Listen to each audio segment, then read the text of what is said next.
Just hear me out. Yeah, I know James Gunn has already said that the Batman is not in the DCU, but just think about it, how problematic will be have two Batman at the same time. Probably even if James Gunn and Matt Reeves don't want him in the universe, that will be better for the brand. I know the things I'm gonna say are just things that a fangirl will say in my place, but so what? I'm a fangirl. First, a Batman series. I'm not sure, but I think Batman series and movie rights are different distributed, so I don't know how they will create this, but let me cook. Imagine a series where season 1 is before the Batman, and second season after the Batman and before the second one, third season in the middle of both movies, and 4 after the trilogy, or you can add 1 or 2 seasons more between each movie. Okay, so season 1, main villains.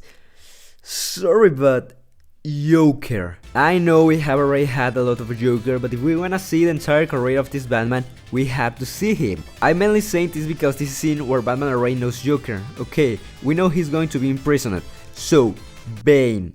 Here can be the perfect place to add a second season before the Batman. We know the Batman is the second year of Bruce Wayne being the Dark Knight, so we have this well amount of time to create this Gotham. After Batman having experience with the Joker and, I don't know, Condiment King, he can fight against Bane.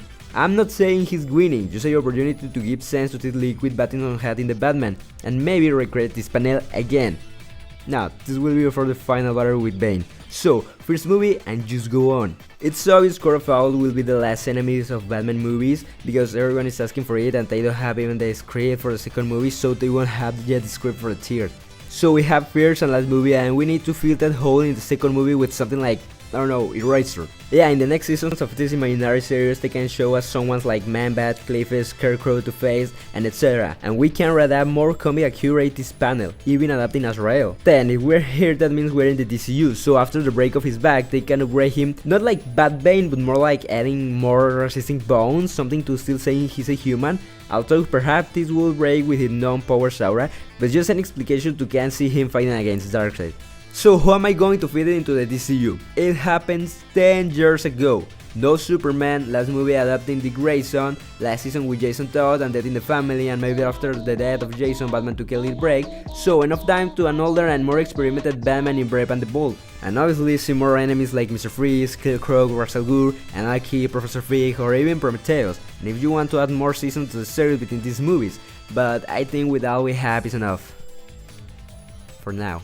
And his combat style, he's more like tactician, so just add something fantastical to his armor or new technology, or make him train with Amazons, or I don't know, something to justify it. If we put him just before the present in the DCU, he has enough time to still train in different sections, or for technology to advance to the point where we saw it in Creator Commandos or Superman with Lex Luthor Pocket Universe, because this technology was with people with power in the government or similar. So in the Batman they can already be trying to create this technology in some weird hidden corner out there in USA. And I know what you're thinking, Gotham logos doesn't match. I know, in the final of the trilogy there can be a political thing to change the logos, like a new era where Batman is versed like a vigilant. I'm not sure, but I heard James Gunn say there will be a tinge of creative freedom, so Metropolis could look different depending the project. As I said, it's not a reliable show, but if it is true, we easily saw why these two Gothams look so different. And if you're gonna say they have different movie styles, shut up! I love writing this because it's only about my fantasies that will never going to happen.